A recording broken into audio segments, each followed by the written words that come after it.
Hi, yeah, thank you very much.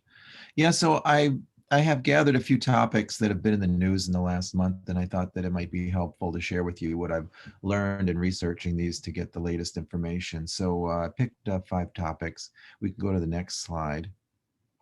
And these are the topics we're going to talk about briefly. Recent data trends, long haulers, the new strains of COVID, what if only one dose of vaccine is all that you got, and the vaccine side effects. So next slide. So here you can see recent data trends here. This is data on the Chicago positivity rate for COVID. And you can see that this figure starts on the left, March of 2020.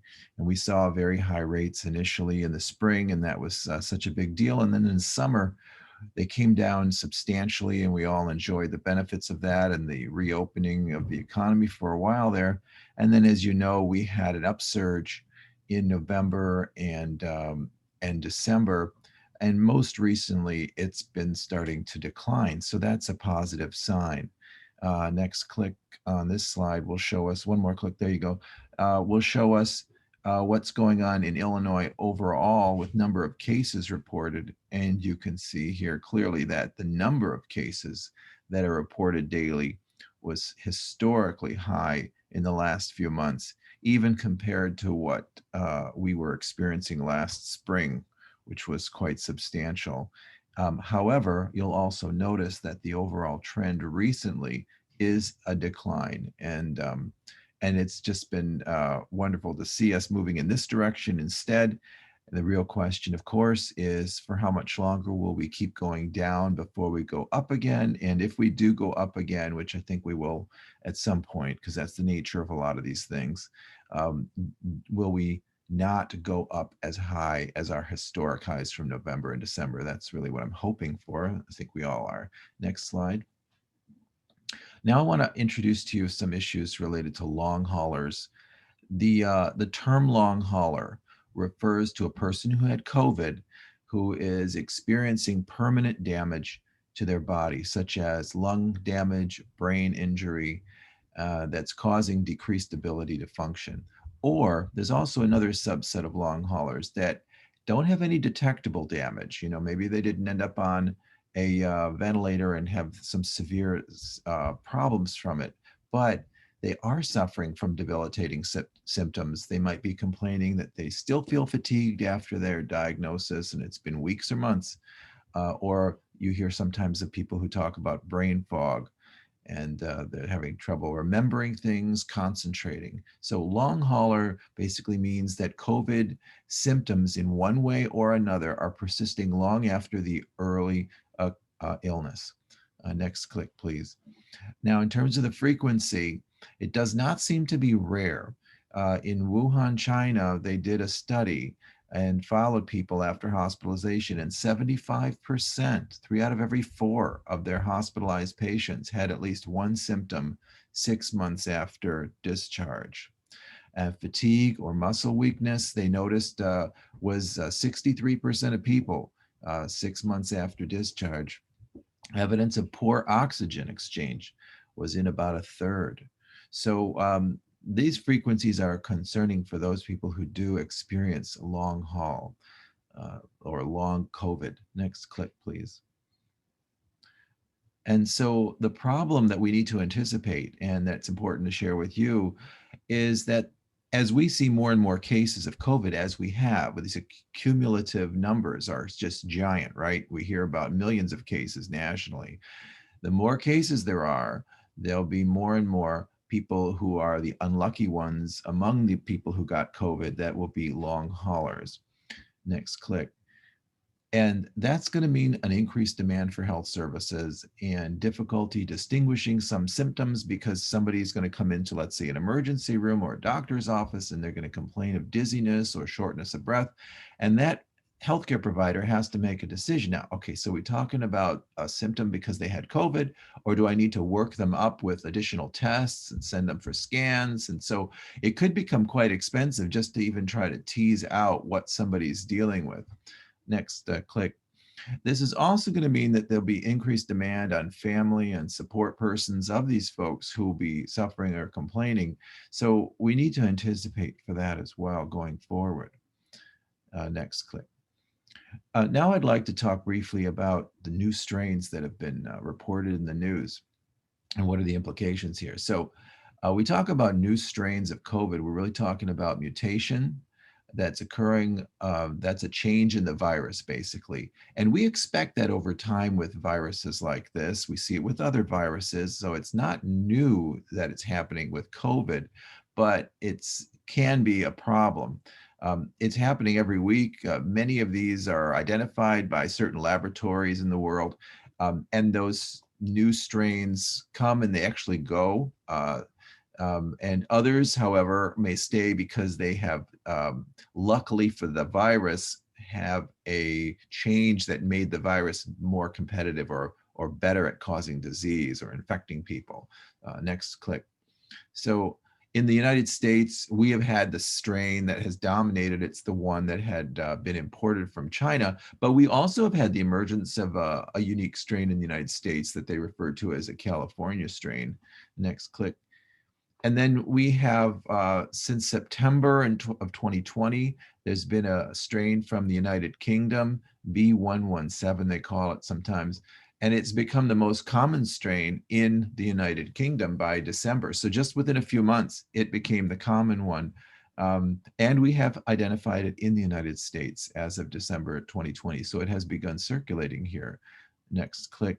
There's also been a South African strain that's been identified, and it has also been identified in the United States, but it's the most common strain in South Africa and Zambia. Next click. And then there's a Brazil strain that's been in the news as well, and that has also been identified in the United States in January.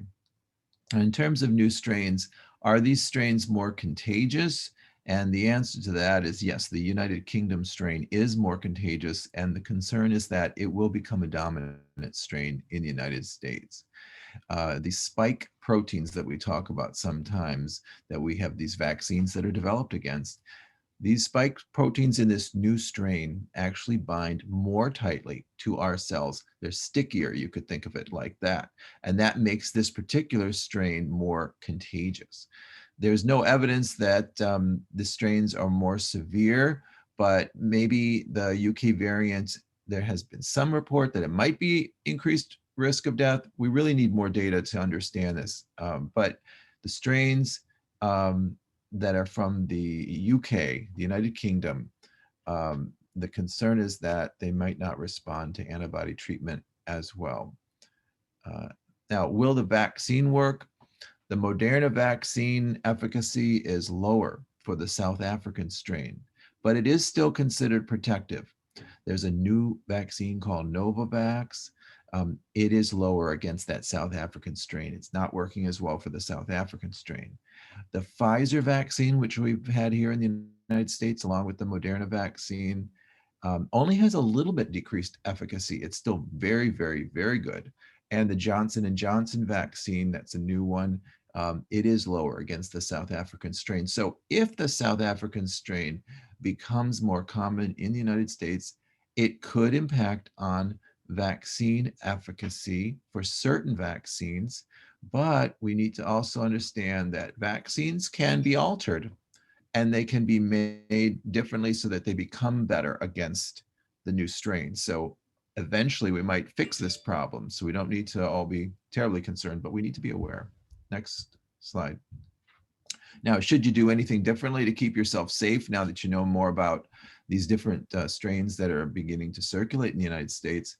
Well, there's been no new recommendations for doing anything differently, although some experts have begun talking about the idea of double masking. That is, that if these new strains become more common, that you might wear like a cloth mask along with the like surgical type mask, you know, that paper surgical mask, and that would provide additional benefit in terms of blocking risk of something that a virus that might be a little more contagious.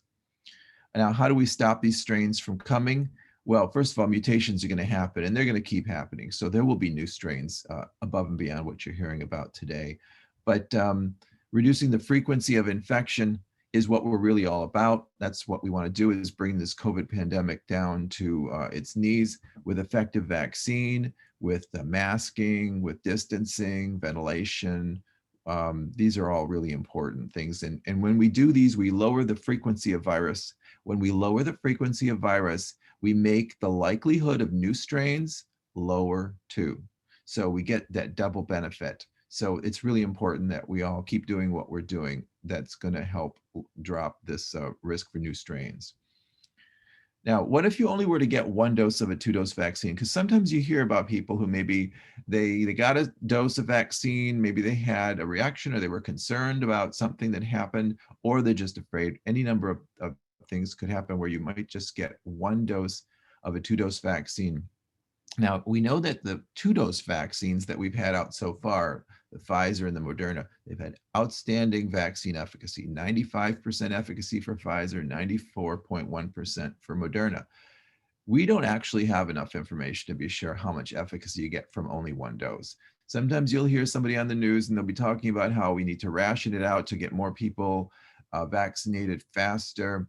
And it's important to understand that at least for these 2-dose vaccines, because now there's some new ones that are just 1 dose, but for these 2-dose vaccines, it's important to understand that there is not good data on long-term information on what that means if you only got 1 dose. If we could continue on with another click. So the Pfizer vaccine immunity, they've studied it at least at 2 weeks after only the first dose, and they found an 82% efficacy, which is great, but that's only 2 weeks of follow time. That's not like, months after you've gotten the vaccine, how you doing. The Moderna vaccine immunity has a median of 4-week follow-up. It's still only 1 month of information, but it was 80%. So these are pretty good. These are very good vaccine efficacy numbers, but they're really short-term follow-up. So this is still a question that's not well answered.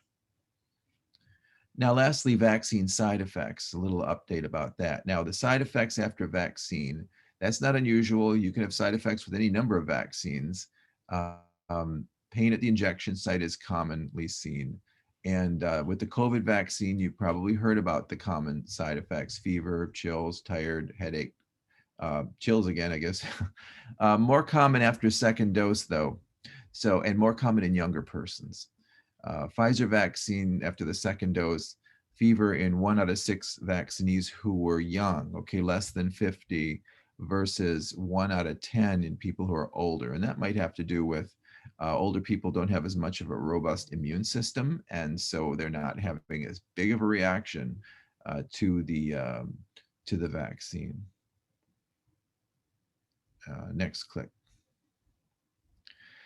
Usually these side effects only last for 24 hours. So they're inconvenient, but they're relatively mild and usually last a short period of time. However, serious adverse events, although they have been reported, they are rare.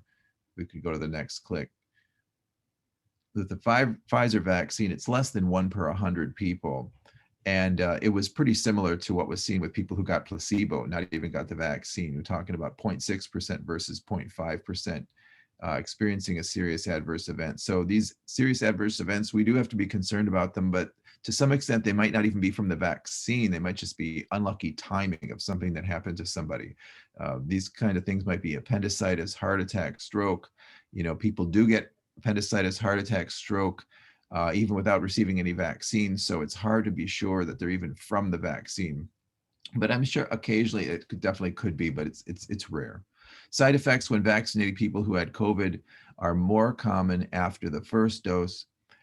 This is interesting new data that's just come out.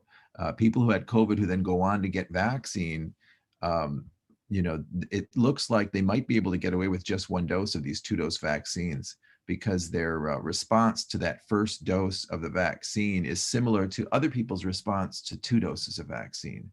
And that may be how we can save on vaccine and get it to more people, is that people who get COVID, when they get vaccine, maybe they only need a single dose of the 2-dose vaccine. All right, that's what we've got today. I just thought you'd enjoy hearing a little bit of update on the latest information. Thank you so much, Dr. Dworkin. That was wonderful. We had a couple of questions in the chat. And I apologize if you answered this one, but do we know what percentage of COVID cases are long haulers? No, it's still being studied. I mean, we have that data from the China study, but we are gathering studies nationally in different centers, and we'll have a better idea as time goes on. Excellent. And then I don't know that we'll be able to get to all of these, so I apologize, folks. So there was a scenario. So if a person receives a vaccine, a few days later, they're COVID positive and they're scheduled for their second vaccine, but they're still positive when they're supposed to receive the second shot. Do they have to restart the vaccine process, or can they receive the second vaccine when scheduled or wait until they're negative? Do we have any sense of that? I haven't looked into that problem. I would want to check what actually is being recommended. What I expect is that they would hold off on that vaccine at that point. Um, and but yeah, I haven't heard. I don't even know how well that's studied yet. Great. And I think I can perhaps address that. This is Ron Hershow from UIC. I think the general approach that's being recommended is that if you develop COVID natural infection between the vaccine doses, you have to sort of obey all the isolation rules, and that once you're off isolation, you can proceed to get the second dose. Um, Theoretically, if the occurrence of the COVID infection coincides so exactly so that you're off isolation by the time your second dose is due, and the normal 3 weeks for Pfizer or 4 weeks for the Moderna vaccine, you could theoretically get it on schedule. But if not, you are. It's suggested that you extend to the period when you would normally be returning to full participation and work and so forth. Ron, you're referring to asymptomatic COVID, is that right? Or is this for? I was referring to any COVID, really. Any if you test for COVID because you're in a surveillance testing program and you test and are found to have PCR evidence of COVID, or if you become symptomatic and test positive for a symptomatic COVID infection, either way, you would be obeying these rules of, obeying the isolation precautions that are recommended after COVID infection.